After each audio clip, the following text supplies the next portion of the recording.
Bismillahirrahmanirrahim. Assalamualaikum warahmatullahi wabarakatuh. Alhamdulillahirabbil alamin wa bihi nasta'inu ala umurid dunya waddin wassalatu wassalamu ala asyrafil anbiya'i wal mursalin sayyidina wa maulana Muhammadin wa ala alihi wa sahbihi wa man tabi'ahum bi ihsanin ila yaumiddin. Hadirin yang dirahmati Allah, teknologi lahir dari pengamatan terhadap fenomena alam. Karena Allah Subhanahu wa taala menyatakan di dalam Al-Qur'an, "Sakhkhara lakum ma fis samawati wa ma fil ardh." Allah menunjukkan kepada kamu apa yang ada di langit dan di bumi. Ayat ini menjelaskan bahwasanya Allah Subhanahu wa taala memerintahkan kita untuk membaca dan meneliti. Allah juga memerintahkan kita untuk memperhatikan alam raya. Inilah yang apabila kita terapkan akan menghasilkan sebuah teknologi.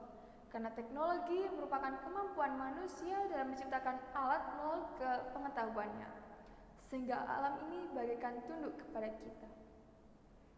Sebenarnya, isyarat-isyarat di dalam Al-Quran bisa saja berkembang apabila dibarengi dengan pemeriksaan dan penelitian. Sayangnya, isyarat-isyarat di dalam Al-Quran tidak menjadi fokus utama umat Islam. Umat Islam lebih cenderung fokus dalam mengkaji ilmu kalam dan ilmu syariah, dan cenderung mengabaikan dalam ilmu pengetahuan dan sains, sehingga terkalahkan oleh orang-orang barat yang mana mereka lebih fokus dalam mengkaji ilmu pengetahuan dan sains. Inilah yang menyebabkan umat Islam lebih dahulu mengenal dan menggunakan produk orang-orang barat, dan barulah mereka menemukan kesamaan antara produk tersebut dengan apa yang ada di dalam Al-Quran. Allah Subhanahu wa taala telah menggambarkan teknologi di dalam Al-Quran. Teknologi bagi para pendahulu, yakni para utusan.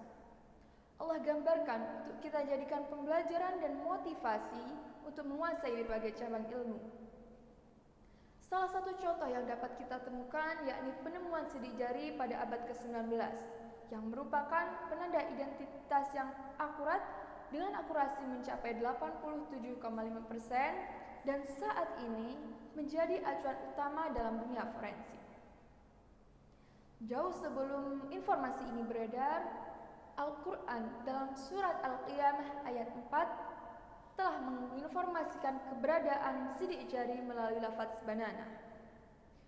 Bunyamin Shalihin Ahmad dalam kitabnya yakni Kamus Induk Al-Quran memaknai lafaz banana sebagai ujung jari. Dan Ali Swabuni dalam tafsirnya yakni Sofa At-Tafsir memaknai lafaz banana sebagai sidik jari. Di dalam Al-Quran disebutkan juga mengenai penjelasan alam semesta, tentang penciptaan makhluk hidup termasuk manusia yang didorong hasrat ingin tahunya, dipacu akalnya untuk menyelidiki segala apa yang ada di sekelilingnya. Allah Subhanahu wa taala juga memberikan bimbingannya melalui contoh apa saja yang dapat kita amati dan untuk apa pengamatan itu dilakukan, agar manusia selalu melakukan observasi dan penelitian untuk menemukan titik terang dari apa yang telah Allah gambarkan. Al-Jazari, yakni seorang ilmuwan dari Al-Jazirah yang hidup pada abad pertengahan, merupakan penemu konsep robotik modern pertama, dan ia tuliskan dalam kitabnya yakni Fi Ma'rifat Al-Hiyal Al-Handasiyah. Ia menggunakan prinsip hidrolik untuk menggerakkan mesin yang saat ini kita sebut sebagai mesin robot. Tidak jauh berbeda dengan penemuan tadi, Artificial Intelligence atau yang biasa kita sebut dengan AI yang dalam 10 tahun ini menjadi perbincangan juga diperkirakan terdapat di dalam Al-Quran. AI sendiri merupakan cabang ilmu komputer yang dirancang untuk mesin atau komputer agar dapat melakukan pekerjaan selayaknya pekerjaan yang dilakukan oleh manusia. Saat ini AI dapat dengan mudah kita temukan dalam kehidupan sehari-hari, mulai dari program komputer, alat-alat elektronik, dan kendaraan-kendaraan. Bagi sebagian orang, hal ini merupakan suatu ancaman yang cukup mengkhawatirkan. Namun bagi sebagian orang yang lainnya, Hal ini merupakan salah satu bukti adanya kemajuan peradaban. Sejak awal kemunculannya, AI selalu disandingkan dengan konsep kesadaran. Namun dalam Al-Quran dinyatakan bahwasannya manusia bukanlah simulasi. Dan oleh karena itu hingga saat ini kesadaran belum juga bisa diterima oleh sains, sehingga AI hanya diposisikan sebagai instrumen yang mana belum bisa mencapai status memiliki kesadaran. Mungkin AI bisa dikatakan telah mencapai level yang hampir sempurna. AI dalam beberapa aplikasi telah dapat berkomunikasi dengan imajinatif dan emosional. AI juga bisa menjawab dan ahli dalam hal dalil-dalil keagamaan yang mana biasanya dipegang oleh pemuka agama. Meskipun AI belum sesempurna manusia, namun sains memiliki langkah-langkah yang berbeda dalam mengembangkan temuan-temuannya. Penilaian bahwasannya AI tidak memiliki kesadaran tidak sepenuhnya benar dan tidak sepenuhnya salah.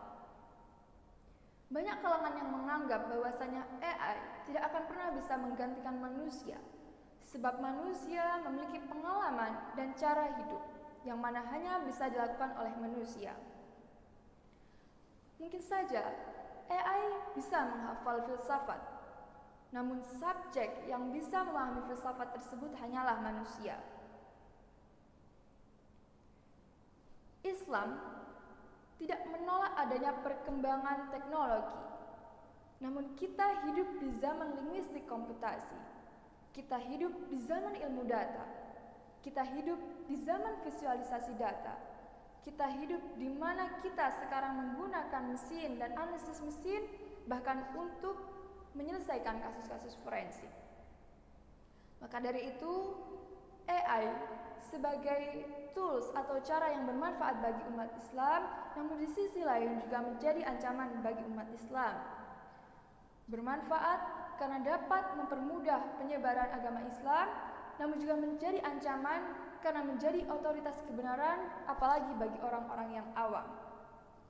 Maka dari itu, kita harus bijak dalam menggunakan tools ini atau AI ini, agar tidak dapat menimbulkan bencana bagi kemanusiaan ataupun bagi agama. Wabillahi taufiq wal hidayah. Wassalamualaikum warahmatullahi wabarakatuh.